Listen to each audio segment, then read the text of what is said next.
오늘 사무엘하 12장입니다. 여디디아의 은혜라는 제목으로 말씀 나눌 때에 말씀이 귀에 들려지고 또 실제가 되어지는 은혜가 있기를 주의 이름으로 축복합니다. 아멘. 다윗은 11장에서 또 일생일대의 잘못을 범하게 되죠. 우리아의 아내를 취하게 됩니다. 거기서 끝나지 않고 자신의 죄를 덮기 위해서 우리아를 죽입니다. 군사들이 죽고요, 가정들이 깨어지게 됩니다. 그리고 이 사건이 어떻게 마무리되었는지 11장 26절 이하를 보게 되면요, 우리아의 아내는 그 남편 우리아가 죽었음을 듣고 그의 남편을 위하여 소리내어 우니라. 그 장례를 마침에 다윗이 사람을 보내 그를 왕궁으로 데려오니 그가 그의 아내가 되어 그에게 아들을 낳으니라. 다윗이 행한 그 일이 여호와 보시기에 악하였더라. 아멘. 자, 여기까지는 별 문제가 없어 보입니다. 남편이 죽었죠. 소리내어 설교하며 장례식을 잘 치르게 됩니다. 남편이 없으니까 다윗이 거두어서 아내로 삼았죠. 아무 문제가 없어 보이죠. 누가 봐도 완벽합니다. 남편이 군인이니까 전쟁에 나와서 죽는 이런 다반사고, 그 아내를 왕이 책임져 주는 거예요. 그림이 완벽하죠. 우리는 사람의 눈을 속일 수 있습니다. 별거 아니게 보일 수도 있습니다. 그런데 이 모습을 지금 하나님이 지켜보고 계신 거예요. 다윗이 행한 그 일이 여호와 보시기에 악하였더라. 아멘. 바세바가 다윗의 아이를 가지고 또 우리아가 죽고 아내로 데려와서 아이를 낳기까지 약 1년의 시간이 걸리게 됩니다. 그러나 1년의 기간이 지나도록 다윗은 회개하지 않습니다. 하나님 보시기에 악한 일을 하나님 앞에 들고 나가지 않습니다. 그러나 하나님은 살아계시고 하나님은 보고 계셨고 듣고 계셨습니다. 아멘. 하나님은 우리가 깨닫고 회개하고 돌아오기를 기다리지만 회개하지 않으면 하나님이 움직이기 시작하시는 거예요. 하나님이 어떻게 움직이십니까? 하나님께서 책망하시죠. 왜 책망하십니까? 하나님께서 죄를 드러내시는 이유는, 책망하시는 이유는 치료하기 위해서입니다. 아멘. 병을 숨기고 있으면 치료가 됩니까? 안 되죠. 드러내야 됩니다. 병원에 가야 됩니다. 마찬가지로 죄도 감추고 보이지 않게 숨기고 있으면 이 죄가요, 치유되지 않습니다. 자꾸 속으로 골마가는 거예요. 죽습니다. 터뜨려야 됩니다. 그 죄를 드러내고 치료하기 위해서 나단을 보냅니다. 하나님께서는 우리를 사랑하셔서 우리가 죄로 인해서 마귀의 종이 되거나 또 죽는 것을 원치 않으시기 때문에 죄를 드러내시고 치유하시는 것입니다. 하나님께서 우리의 죄를 용서해 주시고 치유해 주시는 방법이 뭐라는 거예요? 바로 죄를 드러내는 것이죠. 자, 나단 선지자가 다윗 앞에 오게 됩니다. 양 한 마리 비유를 말하게 됩니다. 부자와 가난한 자가 양을 가지고 있는데 부자가 가난한 자 한 마리 가지고 있는 암양까지도 뺏었습니다. 다윗이 벌컥 화를 내죠. 그 사람이 누구냐? 죽여야 된다. 4배로 갚아야 된다. 이때 나단 선지자는 바로 당신이 그 사람입니다 라고 책망합니다. 나단 선지자의 지적을 들은 다윗은요, 곧바로 자신의 죄를 고백하죠. 자, 13절에 다윗이 나단에게 이르되 내가 여호와께 죄를 범하였노라 하매 나단이 다윗에게 말하되 여호와께서도 당신이 죄를 사하셨나니 당신이 죽지 아니하려니와. 아멘. 자신의 잘못에 대해서 반성하는 방법은 2가지입니다. 후회가 있고요, 회개가 있습니다. 우리가 후회와 회개를 혼돈할 때가 있는데 후회와 회개는 완전히 다른 것입니다. 후회는요, 반성하는 것입니다. 다른 유다도 자신의 잘못에 대해서 반성하고 후회했습니다. 그러나 회개로는 이어지지 않습니다. 회개는 자신의 잘못은 반성하고 멈추는 것입니다. 돌아서는 것이죠. 잘못으로부터 이제는 멀어지는 것입니다. 다윗이 10계명, 6계명부터 10가지 계명을 범했지만 잘한 것은요, 즉시 회개했다는 것입니다. 아멘. 그때 회개하며 지은 시편이 51편입니다. 다윗이 회개할 때 나단 선지자가 하나님께서 당신의 죄를 사해 주였습니다 라고 말하죠. 13절을 읽습니다. 다시. 다윗이 나단에게 이르되 내가 여호와께 죄를 범하였노라 하매 나단이 다윗에게 말하되 여호와께서도 당신의 죄를 사하셨나니 당신이 죽지 아니하려니와. 아멘. 사했다는 히브리어는 아바르인데요. 강을 건넌다라는 의미를 가지고 있습니다. 우리가 히브리인, 이스라엘을 히브리족이라고 하는데요. 이것은 강을 건너온 자, 어느 강요? 홍해를 건너왔잖아요. 강을 건넌 자라는 의미가 히브리입니다. 우리가 죄를 건너갔다. 제물로 죄가 옮겨지게 되었다는 것입니다. 지금으로 이야기하면 예수 그리스도의 십자가로 우리 죄가 옮겨지게 된 거예요. 아멘. 우리가 죄를 숨기면 죄가 내게로 돌아오는 겁니다. 죄가 둥지를 털게 되고 알을 까고 새끼를 낳습니다. 그러나 회개할 때에 하나님께서 그 즉시 다윗을 용서해 주셨습니다. 아멘. 사울은 어떤 죄를 지었었나요? 예배에 실패했었죠. 불순종합니다. 우리가 볼 때 뭐 그까지 죄, 별거 아닌 죄를 지었습니다. 그런데 자꾸 변명하고 남의 탓하고 죄를 전가합니다. 그러나 다윗은요, 너 왜 그랬어? 지적할 때 아무 변명 없이 제가 잘못했습니다. 인정하고 회개하죠. 사울은 죄를 짓고 비참하게 끝났지만 다윗은 회개를 통해서 회복되었습니다. 아멘. 예수님의 제자 유다는 죄를 짓고 후회하고 끝냈지만 베드로는요, 회개하고 회복되었습니다. 아멘. 회개, 이것이 죄를 뛰어넘고 하나님의 심판을 넘는 방법입니다. 아멘. 우리가 회개하면요, 죄가 십자가로 넘어가 버립니다. 아멘. 그런데 여기서 끝나면 얼마나 좋겠습니까? 그런데 그 와중에도요, 하나님의 징계가 용서와 함께 가게 된다는 겁니다. 죄에 대한 대가는 따라오게 됩니다.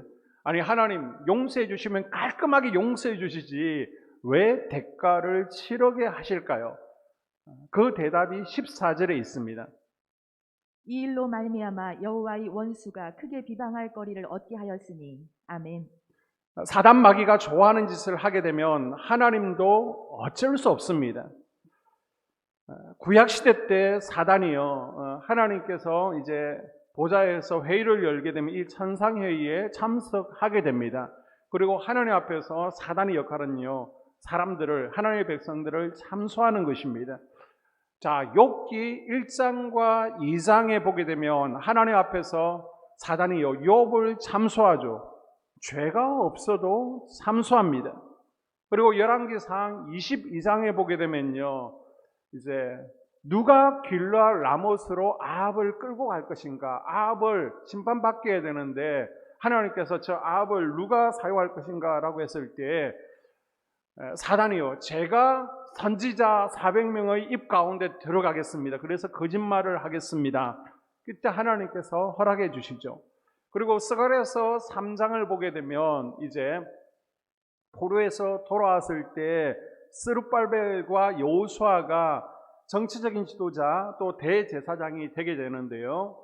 포로 후기 시대입니다. 스룹발벨 성전을 지을 때에 사단이요, 하나님 앞에 나아가서 저 여호수아를 대제사장으로 세우면 안 됩니다라고 참소합니다. 죄가 많다는 거예요. 그래서 대제사장이 될 자격이 없다라고 참소합니다. 자, 욥기는 창세기죠. 아합은 구약 중간입니다. 여호수아는 구약의 마지막 부분입니다. 전 구약 시대에 걸쳐서 지금 사단이 참소하고 있는 거예요. 사단의 역할은 하나님 앞에서 참소하는 겁니다. 우리의 죄에 대해서 심판하라라고 말하는 거예요. 그런데 감사한 것은 이제 요한계시록 12장을 보게 되면 예수님께서 십자가에 죽으셨습니다. 부활하고 하늘로 올라가실 때 사단의 무리가 예수님을 죽이기 위해서 따라서 올라가죠. 이때 미가엘 천사의 그룹과 사단의 그룹이 싸움이 벌어지게 됩니다. 그리고 미가엘의 천사 그룹이 이기고 사단은 참패하게 됩니다. 이거는 창세전의 타락을 의미하는 것이 아니라 이제는 싸움에서 지게 되고 완전히 이제는 공중으로, 이 세상으로 사단의 세력이 쫓겨나게 된 거예요. 그러니까 이제 하늘 앞에 나가서 참소할 수 있습니까? 없습니까? 없습니다. 그러니까 이제는 사단이 누구한테 참소하느냐?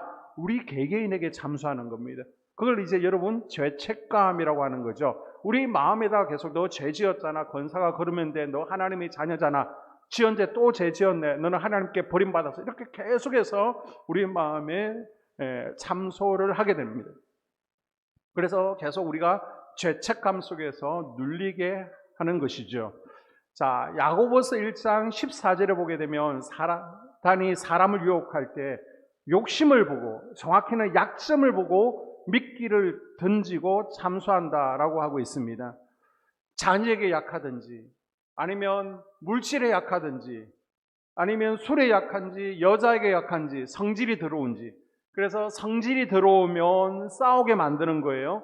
돈에 약하면 돈을 제시해서 무너뜨리는 겁니다. 여자에 약하면 성적인 것을 통해서 무너뜨립니다. 정확하게 그 사람의 약점에다가 미끼를 던지기 때문에 깨어있지 않으면 자빠질 수밖에 없습니다. 다윗도 이렇게 해서 자빠뜨려 놓고 14절에 보게 되면요, 하나님 앞에 올라가서 참소하죠.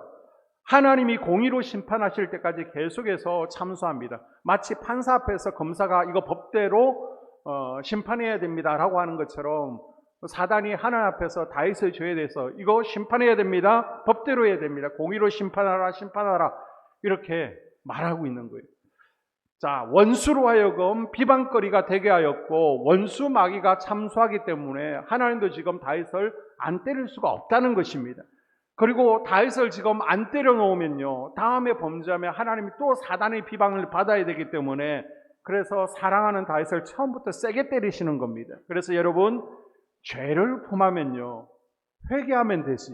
하나님께서 십자가에서 이미 다 사해 주셨으니까 내일 또 회개하면 되지. 너무 쉽게 생각하시면 안 됩니다. 사단은 끊임없이 우리에게 참소합니다. 죄책감을 불러일으키게 됩니다. 여러분, 망치질을 한번 해보십시오. 망치질을 하고 못을 뽑아냅니다.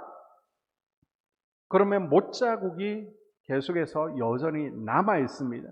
우리도 죄를 짓고 나면 아이고 회개를 하면서 못을 뽑아버리면 되지, 쉽게 생각할 수 있지만요, 못 자국은 남아 있는 것입니다. 자, 그러면 다윗이 어떻게 징계를 받았는지, 못 자국이 남아 있는지를 한번 볼까요? 먼저 사람들 앞에서 부끄러움을 당하죠. 사람들 앞에서 부끄러워 고개를 들 수 없게 됩니다. 다윗은요, 믿음의 영웅입니다. 그 어디서나 그 누구에나 다윗이 자라는 것은 하나님이었죠. 하나님께서 기뻐하시는 예배자였고 하나님 마음에 합한 자였습니다. 그런데 자신의 죄가 1년 동안 잘 숨겼는데 1년 만에 다 드러나게 된 거예요. 얼마나 부끄러웠겠습니까? 그동안 자기가 말한 게 있는데, 다윗은 하나님이 약속할 것입니다. 그래서 내가 왕인데 조용히 지적해 주시지 만천하에 다 드러내고 소문나게 하시면 왕의 체면이 뭐가 됩니까? 하나님 서운합니다. 이런 마음이 들 수도 있습니다. 그러나 다윗을 사랑하니까 드러내시는 거예요. 하나님께서 쓰시는 사람일수록 죄를 드러내시고 반드시 짚고 넘어가십니다. 아멘. 우리가 하나님께만 회개하면요, 또 죄를 짓습니다. 그러나 죄가 드러나고 사람들에게 공개하면 달라지는 거예요. 이것이 인간의 완악함입니다. 우리가 말로는 하나님을 두려워한다라고 하면서 실제로는 사람들을 두려워하고 있는 거예요. 그래서 사람에게 수치스러움과 부끄러움을 느끼게 하는 것이 하나님의 징계 방식입니다. 아멘. 그리고 14절에 보게 되면요, 다윗과 바세바 사이에서 아이가 태어나는데, 바세바가 아이를 낳자마자 나단 선지자가 찾아오죠. 그리고 이 아이가 죽을 것이라고 했는데 다윗이 기도합니다. 7일 동안 울며불며 검식하며 기도하지만은 이 아이가 시름시름 앓다가 7일 만에 죽습니다. 참 하나님 너무하시죠. 아니, 죄는 다윗이 지었는데 죽으면 누가 죽어야 돼요? 다윗이 죽어야 되는데 왜 이 아이를 데려가십니까? 자, 사무엘하 7장에 보니까 하나님께서 다윗을 너무 사랑하시죠. 성전을 사랑하는 다윗을 보고 하나님께서 그래서 막 약속을 해버리는 겁니다. 너를 반드시 지키고 보호해 줄게. 너를 책임지겠다. 너뿐만 아니라 후대 자손들이 계속해서 너희 씨가 왕위에 오를 것이고 너를 통해서 메시아가 올 것이다 라고 하나님께서 막 약속을 해버리셨습니다. 그런데 이 약속을 깰 수가 없는 거예요. 그래서 사단은 참소하지. 그래서 죄의 대가를 지불해야 되는데 아버지 다윗에게 짐을 지운 것이 아니라 아들에게 지우게 됩니다. 자, 10절에 보게 되면 내가 칼로 우리아를 죽이고 부하들의 생명을 가볍게 여겼으니 그 칼이 너희 집을 떠나지 않는 징계를 받게 됩니다. 그래서 압살롬이 이복 형제 암논을 죽이죠.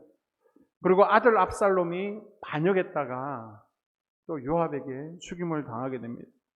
넷째 아들 아도니아와 그 동생 솔로몬이 왕위를 놓고 싸우다가 또 형제 아도니아가 죽습니다. 자식이 무려 4명이 죽습니다. 부하들의 생명을 가볍게 여기고 가족의 행복을 빼앗더니 이제 자식을 잃고 가정에 파탄나는 슬픔을 당하게 됩니다. 그리고 베냐민 지파였던 세바라는 사람이 반역을 일으키게 되죠. 여기저기서 다윗을 향하여 반기를 드는 세력들이 등장하게 됩니다. 다윗의 왕국은요, 휘청거리기 시작합니다. 자, 11절과 12절을 읽습니다. 여호와께서 또 이와 같이 이르시기를 보라 내가 너와 네 집에 재앙을 일으키고 내가 네 눈앞에서 네 아내를 빼앗아 내 이웃들에게 주리니 그 사람들이 내 아내들과 더불어 백주에 동침하리라. 너는 은밀히 행하였으나 나는 온 이스라엘 앞에서 백주의 이 일을 행하리라 하셨나이다 하니 아멘. 남의 여자를 빼앗았으니 너희 여자를 빼앗길 것이다. 다윗은요, 심은 대로 거두는 징벌을 받게 됩니다. 제 압살롬이 반란을 일으키게 됩니다. 다윗이 다윗성에서 도피를 하게 될 때 이 다윗성을 관리하기 위해서 10명의 아내, 후궁들을 관리인으로 남겨놓고 도망가게 됩니다. 이때 압살롬이 다윗성을 정복하게 되죠. 그리고 나서 다윗의 후궁들을 이 압살롬이요, 백성들이 보는 앞에서 모슬짓을 하게 됩니다.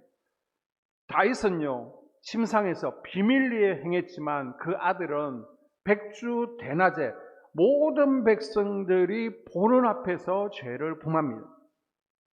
나단의 심판이 그대로 지금 이루어지는 것을 볼 수 있습니다. 하나님께서는 출애굽기 21장에서 스스로 회개하면 그 속죄값으로 20%를 지불하게 되고 만약 깨달지 못하고 하나님이 뺏어가시면 4배에서 5배로 뺏어가신다라고 분명히 경고하셨습니다. 자, 다윗은 6절에 어떻게 해요? 4배로 갚아야 된다라고 자기 입으로 말합니다.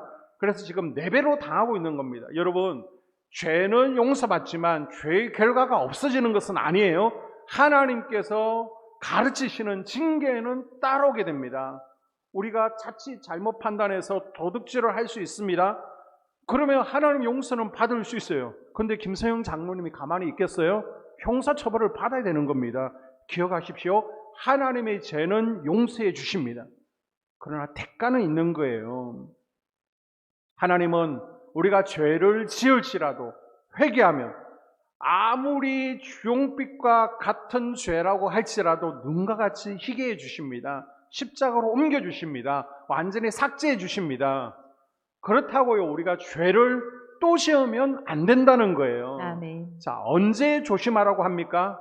영적인 밤에, 영적으로 어두울 때, 한가할 때, 평안할 때 우리가 조심해야 됩니다. 아멘. 약한 부분을 붙들고 마귀의 미끼를 물지 않도록 우리가 깨어서 건신하고 기도를 해야 됩니다. 아멘. 여러분이나 저나 죄를 너무 쉽게 우습게 생각하지 않습니까? 에이, 내일 또 회개하면 되지. 그러나 예수님께서는 요한복음 8장에서 가늠한 여인에게 분명히 말씀하시죠. 다시는 죄 짓지 말라. 아멘. 따라해 볼까요? 다시는 죄 짓지 말라. 다시는 죄 짓지 말라. 자, 요한복음 8장 11절입니다. 예수께서 이르시되 나도 너를 정죄하지 아니하노니 가서 다시는 죄를 범하지 말라. 아멘. 아멘. 한 번 넘어질 수는 있어요. 그러나 같은 죄에 2번은 넘어지지 말라는 것입니다. 아멘. 예수님의 십자가에 다시 한번 못 박는 것이에요. 아멘. 그래서 우리는 죄를 무서워할 줄 알아야 됩니다. 죄를 미워하고 정오해야 됩니다. 아멘. 우리가 죄를 지으면요, 악한 영들에게 우리 마음의 문을 열어주는 거예요. 아멘. 웰컴 사단, 사단을 환영하는 것입니다. 우리 마음의 성전에 누구를 모셔드려야 돼요?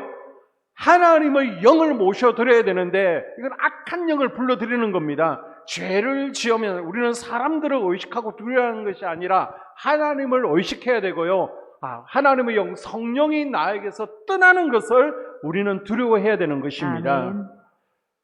자, 바세바와 더불어서 간음의 죄를 저지른 다윗 왕은 어느 날 갑자기 이 죄 속에 떨어진 것이 아닙니다.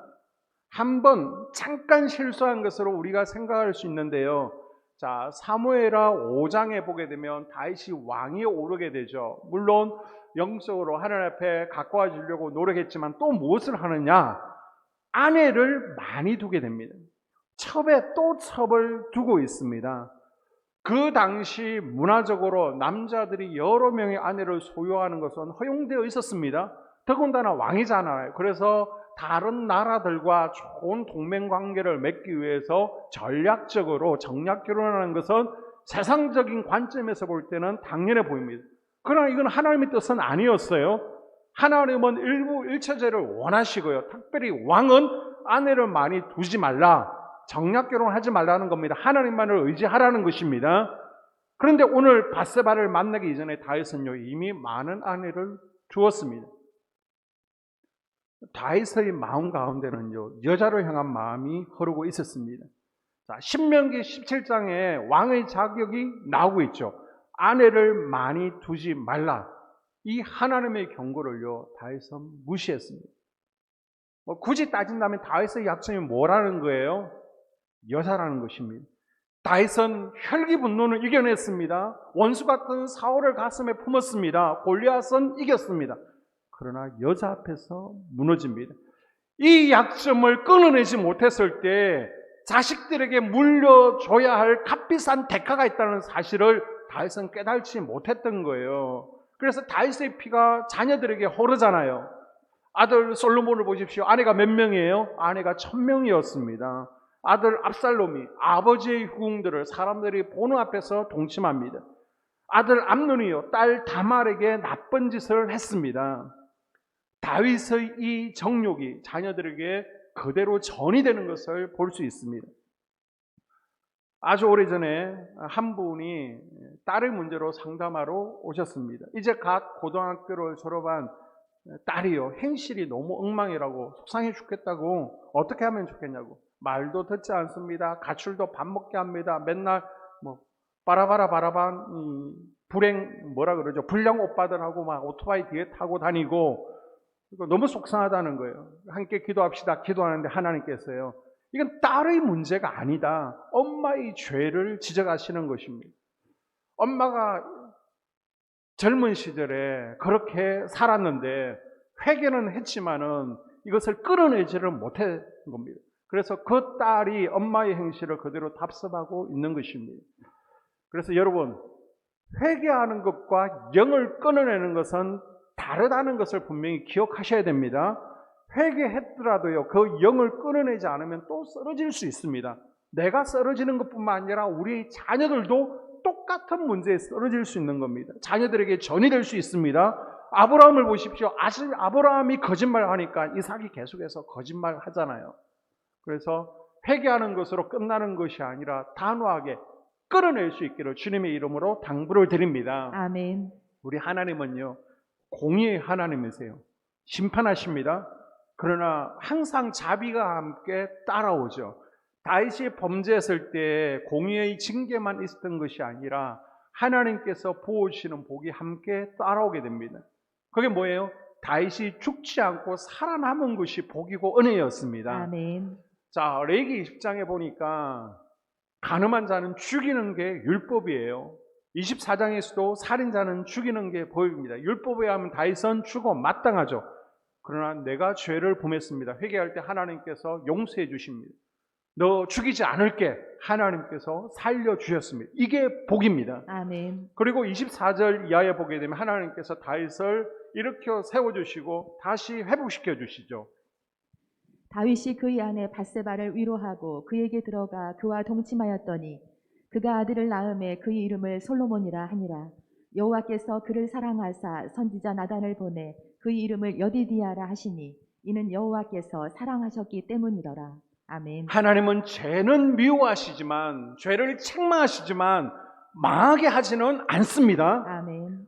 망하게 하지는 않습니다. 아멘. 오늘 12장은요, 하나님께서 다윗을 얼마나 사랑하시는지를 지금 보여주고 있는 거예요. 아멘. 다윗의 죄를 드러내시는 것이 아니라 아이를 죽이면서까지 다윗을 사랑하셨고 그 증거로 솔로몬을 허락하시고 마지막에 승리의 면류관을 주셨다는 것을 우리에게 보여주고 있는 것입니다. 아멘. 사랑하기 때문에 죄를 드러내시고 아멘. 죄를 치유하시고요. 다시 한번 이렇게 세워주십니다. 아멘. 다시 한번 성립케 하셨습니다. 아멘. 세상에서 가장 뛰어난 지혜의 왕, 잠언, 전도서, 아가이 저자, 예루살렘 성전을 건축한 솔로몬 왕이 다른 여자들, 부인들이 아니라 바로 밧세바를 통해서 몇 년 뒤에 태어나게 하십니다.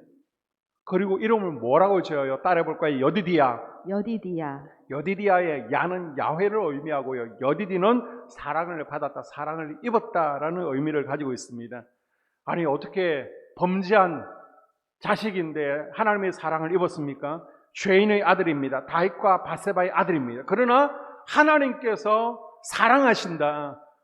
다윗과 밧세바를 사랑하시고 그 아들을 사랑하신다는 것을 보여주기 위해서 여디디야라는 이름을 주십니다. 아멘. 자, 이것은 하나님께서 주신 별명이고요. 진짜 이름은 다윗이 솔로몬이라고 짓습니다. 솔로몬의 이름은 샬롬이죠. 샬롬. 평화, 평강이라는 의미입니다. 개인적으로는 평안이라는 의미를 가지고 있고요. 또 관계에 있어서는 평화라는 의미를 가지고 있습니다. 아멘. 깨어진 관계, 싸우던 관계가 회복되었다는 것입니다. 아멘. 다윗은요, 죄로 인해서 하나님과의 관계가 깨어졌습니다. 다윗이 아들 이름을 솔로몬이라고 지은 것은요, 이건 다윗의 신앙 고백이 담겨 있는 거예요. 아멘. 죄 때문에 조마조마했는데 내 마음에 평안이 생겼다는 것입니다. 그 다음에 하나님과의 관계에서도 평화가 생겼다는 것입니다. 시편 32편에 보게 되면요, 감춘 죄 때문에 내 마음이 여름 가뭄에 마른 땅 같다라고 표현하고 있습니다. 자, 시편 32편 3절 이하에 내가 입을 열지 아니할 때에 종일 신음함으로 내 뼈가 새하였도다. 주의 손이 주야로 나를 누르시오니 내 진액이 빠져서 여름 가뭄에 마름같이 되었나이다. 아멘. 우리가 하나님 앞에 죄를 토해내지 않으면요, 죄를 아깝다고 좋다고 붙들고 있으면 어떻게 되느냐? 구원의 기쁨이 없습니다. 구원의 감격이 없습니다. 은혜도 없고요. 메마른 땅같이 시간을 보내게 되는데 다윗이 그런 시절을 1년 동안 지냈다라고 고백합니다. 차라리 하나님의 은혜를 전혀 모르는 사람이라면, 하나님의 은혜를 맛보지 않았다면 괜찮아요. 그런데 다윗은요, 하나님의 은혜를 이미 맛을 보았습니다. 하나님의 복도 많이 받았습니다. 그런데 이제 평화가 없네요. 하나님의 음성도 들리지 않네요. 하나님과 원수지고 복도 끊어지고 나니까 이제는 죽을 만한 거예요. 뼈가 녹아지는 것 같습니다. 예전에는 복 하나만 있었습니다. 그런데 이제는 범죄 후에 회개하지 않을 때 딱 복이 끊어졌습니다. 영적으로 하나님과 단절되었습니다.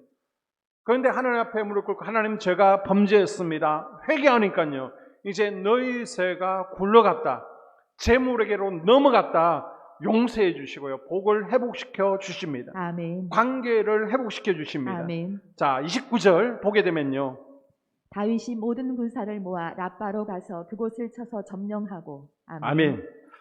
자, 12장에서 다윗의 죄에 대해서 지금 쭉 설명하고 있습니다. 그런데 갑자기 뒤에 엉뚱하게 정복 전쟁 이야기가 나오고 있습니다. 이게 뭐냐 그러면, 자, 암몬과의 전쟁이 10장에서 시작되었습니다. 요압이 다윗이 한 대로 행동해서 대성을 거두게 되었습니다. 그런데 또 암몬이 연합군을 결성해서 전쟁을 걸어오죠. 이 전쟁이 계속되어집니다. 추우니까 우리 쉬고하자. 그래서 왕들이 출전할 때 전쟁에 나가지 않고 범죄를 하게 되었습니다.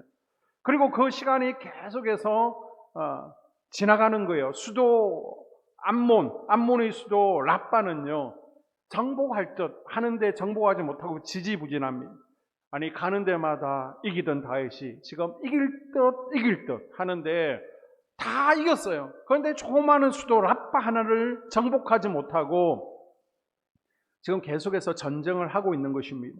다윗이 죄를 숨기고 있으니까 하나님의 함께하심, 승리 주심, 이 복이 끊어지고 있습니다. 될 듯 하다가 꼬이고요, 풀어지지 않습니다. 그러다가 다윗이 죄를 다 드러냅니다. 하나님과의 관계를 회복하고 나니까 드디어 어떻게 되었다는 것을 우리에게 보여줍니까? 라빠를 정복하게 됩니다. 막힌 아멘. 것이 뚫어졌습니다. 아멘. 여러분, 여러분이 죄를 숨기고 있으면요, 하나님께서 움직이십니다. 죄를 책망하시고요, 드러나게 하십니다. 이때 회개의 기회를 여러분 놓치지 마십시오. 아멘. 회개의 기회를 붙드세요. 아멘. 죄에서 돌이켜야만 막힌 것이 뚫어집니다. 아멘. 여러분이 정복하지 못하고 있던 것들이 그때 비로소 정복되어지는 거예요. 아멘. 오늘 말씀의 결론입니다. 오늘 본문은요, 다윗 왕과 우리에게 이 영적 전쟁의 중요성을 우리에게 알려주고 있는 겁니다. 우리가 영적 전쟁에서 방심하는 결과가 무엇인지, 영적 어두운 밤을 맞이하게 됐을 때 어떤 결과가 오는지를 우리에게 보여주고 있고요. 영적 전쟁을 통해서 치열하게 우리가 죄를 끊어내지 않았을 때에 자녀들에게 어떤 영향을 미치는지를 우리에게 보여주고 있습니다. 이 성경은요, 잣대가 아니면, 교훈이 없으면 우리에게 알려주지를 않아요.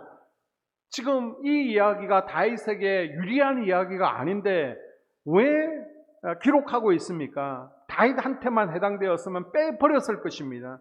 그런데 하나님의 백성들에게 다 해당되어지기 때문에, 우리에게 유익하기 때문에 부끄러운 이야기지만은 기록해 놓은 거예요. 아멘. 지금도 마찬가지입니다. 앞으로도 마찬가지입니다. 어떤 세상이 되어도 이 말씀은요, 똑같이 적용되어집니다. 아멘. 그래서 여러분, 회개할 것이 있으면, 숨기면 하나님께서 움직이십니다. 복이 끊어지는 겁니다.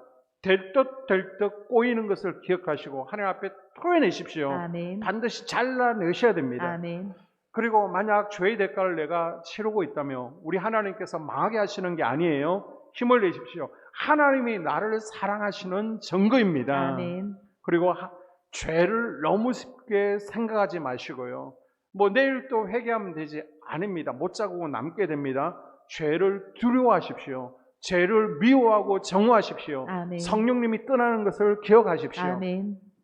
이럴 때에 하나님께서 우리에게 비로소 여디디아의 은혜를 베푸시는 거예요. 아멘. 우리 삶을 회복시켜 주시고요, 역전시켜 주십니다.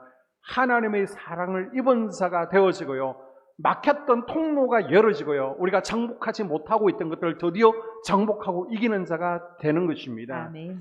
그리고 여러분, 회개하는 것과 영을 끊어내는 것은 다르다라는 것을 기억하십시오.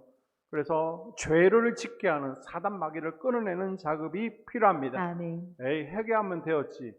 그러면요, 우리 자녀들에게 또 동일한 죄가 드러날 수 있습니다. 내 죄에서 죄를 끊어내십시오. 그래서 다윗처럼 이기는 자, 정복하는 자, 밀려가는 취하는 자가 되시기를 주의 이름으로 축복합니다. 아멘. 그래서 우리 10년 가운데 우리 가정에 평강이 회복되어지기를 소원하고, 아멘. 형통이 회복되어지기를 주의 이름으로 축복합니다. 아멘. 우리가 함께 기도하기를 원합니다. 하나님,